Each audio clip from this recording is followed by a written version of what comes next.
বলেছি নির্বাচনের দিনে একই দিনে আরেকটা ব্যালটের মাধ্যমে গণভোটের সেই রায়টা নেওয়া যাবে যে এই সংস্কারের মধ্যে ঐক্যমত্য কমিশনের কাছে আমরা যারা প্রতিশ্রুতিবদ্ধ হয়েছে সকল রাজনৈতিক দল সেই প্রতিশ্রুতির পক্ষে জনগণ আছে কিনা, সেই সনদের পক্ষে জনগণ আছে কিনা, হ্যাঁ অথবা না বলুন।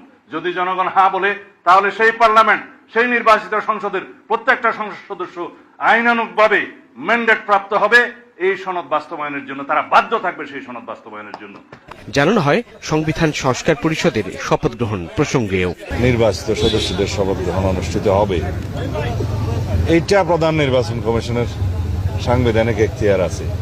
এর বাইরে কি বললেন সংবিধান সংস্কার পরিষদ, এটা যদি কনস্টিটিউশনে ধারণ করা হয়, সেই মর্মে অ্যামেন্ডমেন্ট হয় এবং সেই শপথ পরিচালনার জন্য সংবিধানের তৃতীয় তফসিলে ফরম হয়, কে শপথ পাঠ করাবেন সেটা নির্ধারিত হয়, এতগুলো হয়ের পরে তারপরে হলে হতে পারে।